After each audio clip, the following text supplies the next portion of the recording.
Good morning from Recording Studio Oxford, Carl.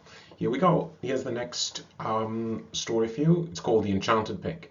Once upon a time there lived a king who had 3 daughters. Now it happened he had to go out to battle, so he called his daughters and said to them, "My dear children, we're obliged to go out to the wars. The enemy is approaching us with a large army. There's a great grief to me to leave you all. During my absence take care of yourselves and be good girls and behave well and look after everything in the house. You may walk in the garden and you may go to all the rooms in the palace except the room at the back in the right-hand corner. Into that you must not enter, for harm would befall you." "You keep my mind easy, father," they replied. "We have never been disobedient to you. Go in peace, and may heaven give you a glorious victory." When everything was ready for his departure, the king gave him the keys of all the rooms and reminded him once more of what he had said. His daughters kissed his hands with tears in their eyes and wished him prosperity and gave the eldest one the keys. Well, guess what they actually did, Carl? Now, when the girls found themselves alone, they felt so sad and dull that they didn't know what to do. So to pass time, they decided to work for part of the day, to read for part of the day, and to enjoy themselves in the garden for part of the day. As long as they did this, all went well. But this happy state of things did not last long. Every day they grew more and more curious, and you will see what the end of that was. "Sisters," said the eldest princess, "all day long we sew, spin, and read. We have been several days quite alone, and there's no corner in the garden that we have not explored.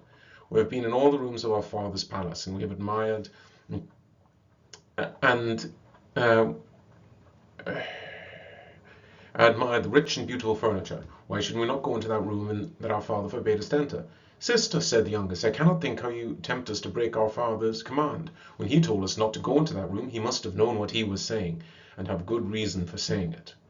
"Surely the sky won't fall about our heads if we go in," said the second princess. "Dragons and such like monsters that would devour us all will not be hidden in the room. And how will our father ever find out that we have gone in?" When they're speaking thus, encouraging one another, they had reached the room. The eldest fitted the key into the lock, and snap, the door stood open. The 3 girls entered, and what do you think they saw? The room was quite empty, without any ornament, but in the middle stood a large table with gorgeous cloths, and on it lay a big open book. You can see the 3 sisters up in the right-hand corner standing before the book. Now the princesses were curious as to know what was written in the book, especially the eldest, and this is what she read. "The eldest daughter of this king will marry a prince from the east." Then the second girl stepped forward and, turning over the page, read, "The second daughter of this king will marry a prince from the west." The girls were delighted and laughed and teased one another. But the youngest princess did not want to go near the table nor open the book. Her elder sisters, however, left her no peace, till will she, nill she, they dragged her up to the table, and with fear and trembling she turned over the page and read, "The youngest daughter of the king will be married to a pig from the north." Now if a thunderbolt had fallen upon her from heaven, it could not have frightened her more. She almost died of misery, and if her sisters had not held her up, she would have sunk to the ground and cut her head open. When she came out of the fainting fit into which she had fallen in her terror, her sisters tried to comfort her, saying, "How can you believe such nonsense? Whenever did it happen that a king's daughter married a pig?" "What a baby you are," said the older sister. "Has not our father enough soldiers to protect you, even if the disgusting creature did come to woo you?" The youngest princess would fain let herself be convinced by her sisters' words, and would have believed what they had said, but her heart was heavy. Her thoughts kept turning to the book, in which stood written the great happiness awaited her sisters, but a fate was in store for her such as never before known in the world. Besides, the thought weighed on her heart that she had been guilty of disobeying her father. She began to get quite ill, and in a few days was so changed that it was difficult to recognize her. Formerly she had been rosy and merry, now she was pale, and nothing of any pleasure. She played with her sisters in the garden, ceased to gather flowers in her hair, and never sang when they were together at their spinning and sewing. In the meantime the king had won a great victory, and having completely defeated and driven off the enemy, he hurried home to his daughters, to whom his thoughts had constantly turned. Everyone went out to meet him with cymbals and fifes and drums, and there was great rejoicing over his return. The king's first act on reaching home was to thank heaven for the victory he had gained over the enemies who had risen against him. He then entered his palace, and the 3 princesses stepped forward to meet him. His joy was great when he saw they were all well, but for the youngest did not appear to be sad. In spite of this, however, it was not long before the king noticed the king was getting very thin and sad looking. And all of a sudden he felt as if a hot iron was entering his soul, for it flashed through his mind that she had disobeyed his word. He felt sure he was right, but to be quite certain he called his daughters to them, questioned them, and ordered them to speak the truth. They confessed everything, but took care not to say which had led the other 2 into temptation.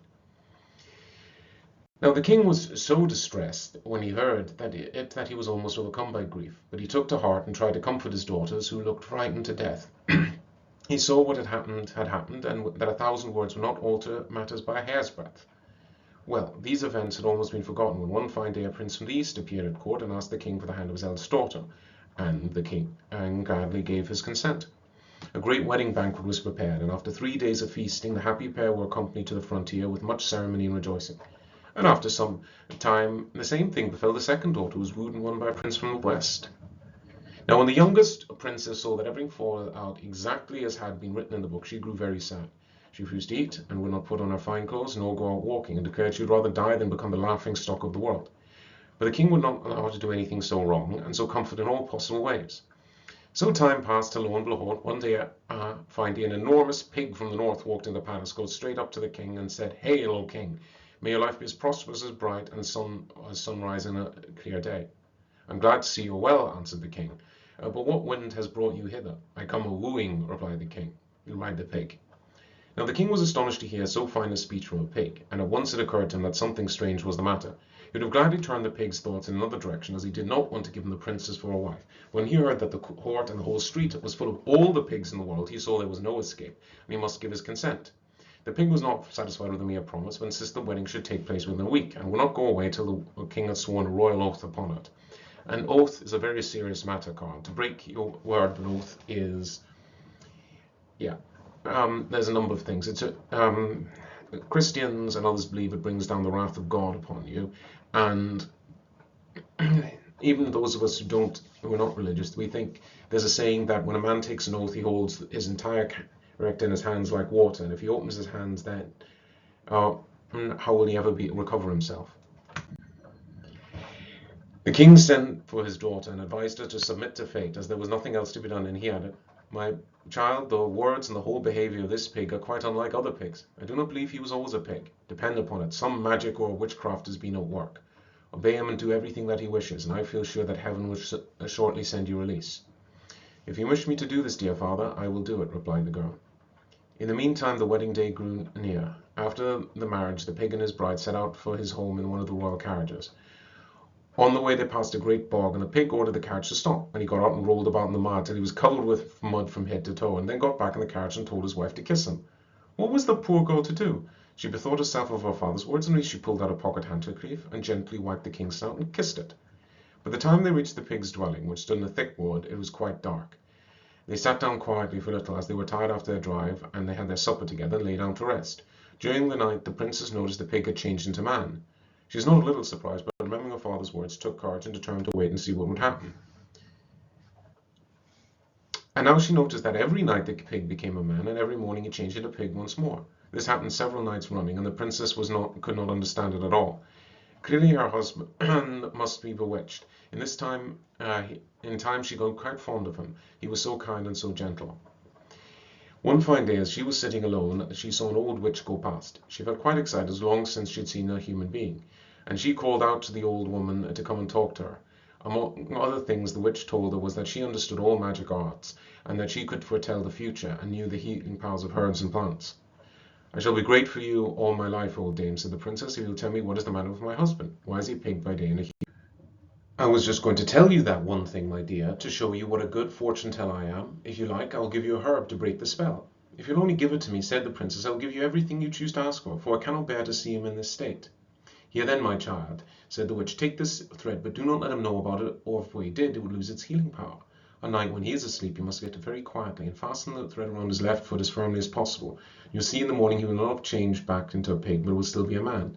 I don't want any reward. It shall be sufficiently repaid by knowing that you are happy. It always breaks my heart to think of all you have suffered, and I only wish I had known it sooner, and I would have come to rescue you at once."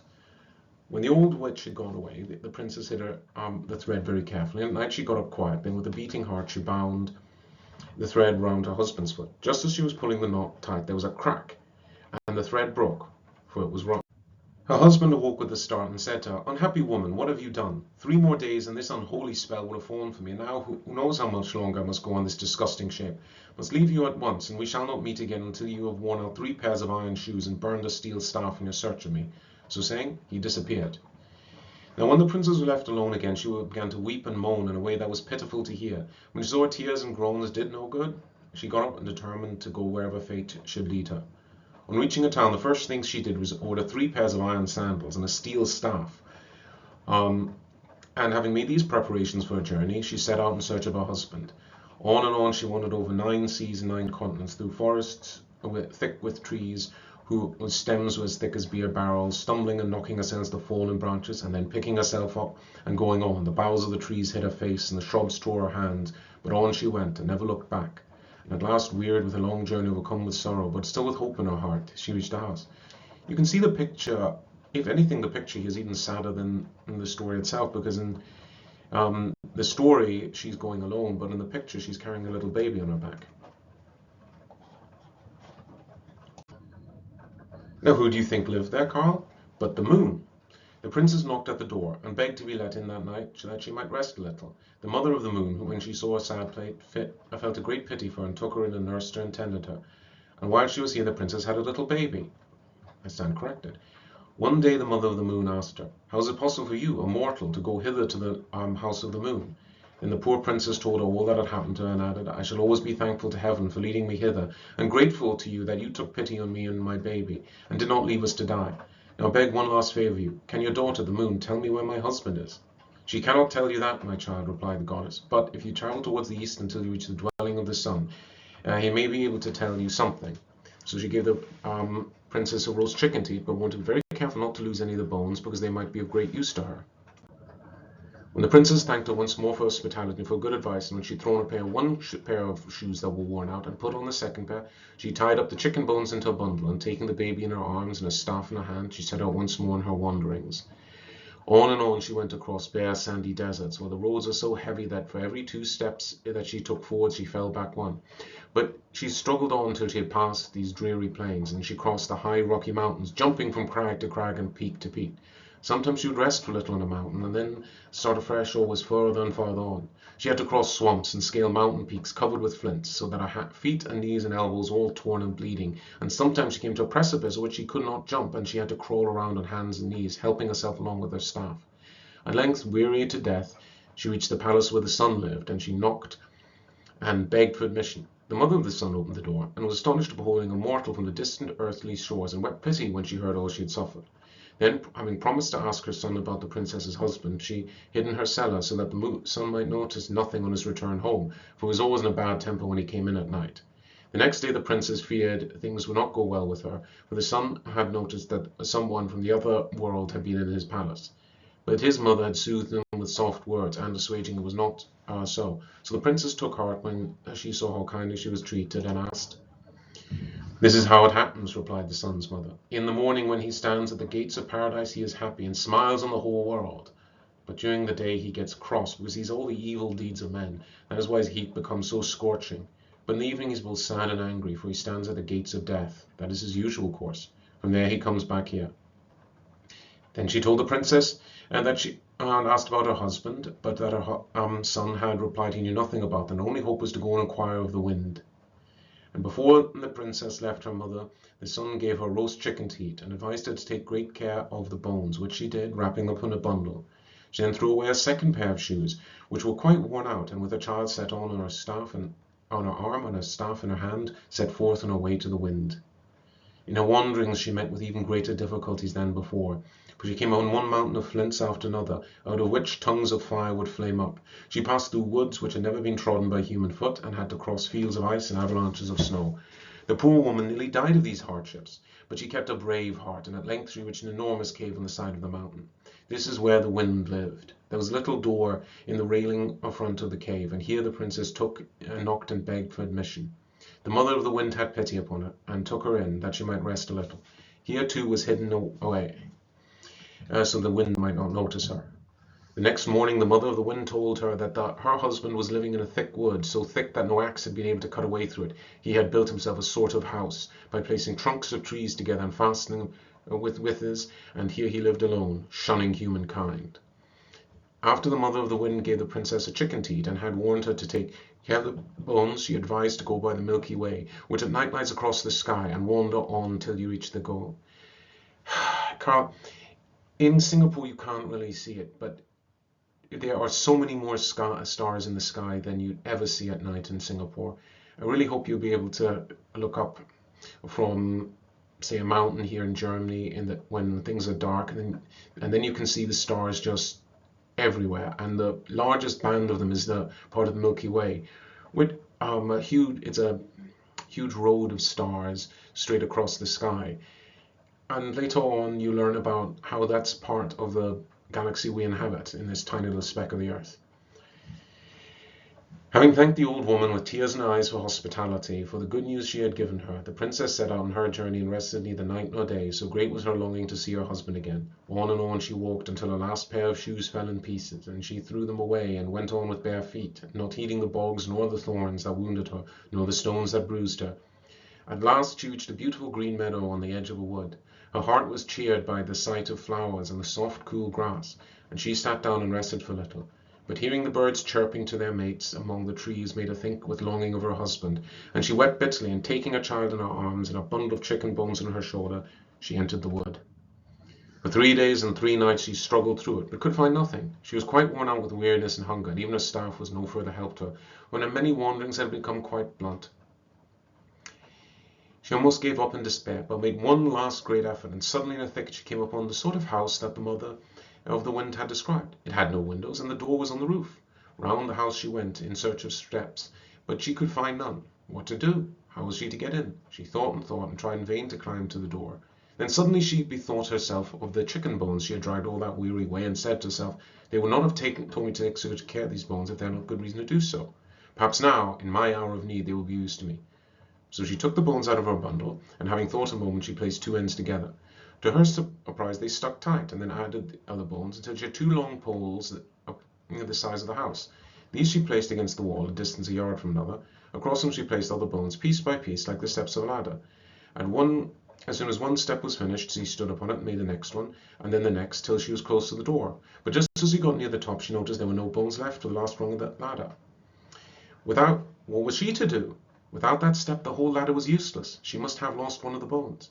Then suddenly an idea came from her. Taking a knife, she chopped off her little finger, and placing that in the last step, it stuck as the bones had done.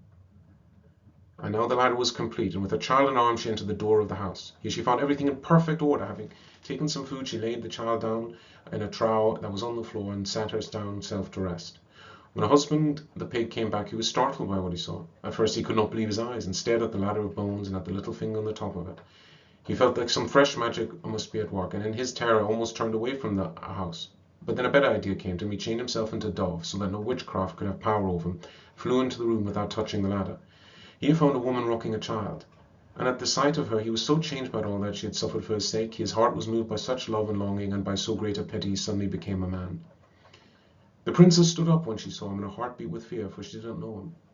But when he had told her who he was, in her great joy she forgot all her sufferings, and they seemed as nothing to her. He was a very handsome man, as straight as a fir tree. And they sat down together, and she told him all her adventures, and he wept with pity at the tale, and then he told his own story. "I am a king's son. Once when my father was fighting against some dragons, which were the scourge of our country, I slew the youngest dragon. His mother, who was a witch, cast a spell over me and changed me into a pig. It was she who, in this guise of an old woman, who gave you the thread to bind round my foot. So then, instead of 3 days that I had to run before the spell was broken, I was forced to remain a pig for 3 more years. Now that we have suffered for each other and have found each other again, let us forget the past." And in their joy they kissed one another. The next morning they set out early to return to his father's kingdom. Great was the rejoicing of all the people when they saw him and his wife. His father and his mother embraced them both, and there was feasting in the palace for 3 days and 3 nights. Then they set out to see her father. The old king went nearly out of his mind with joy at beholding his daughter again. When she told him all his adventures, he said to her, "Didn't I tell you I was quite sure that the creature who wooed and won you, this wife, had not been born a pig? You see, my child, how wise you were in doing what I told you." And as the king was old and had no heirs, he put them on the throne in his place, and they ruled as only kings who have suffered many things. And if they are not dead, they are still living happily. The end. I actually think this is my favorite one so far. I love the images of going to the house of the moon and the sun and the house of the wind and the strange world. This is a real story of fairyland, Carl. Of elfland, I should say. Love you to pieces, and I hope you like this one.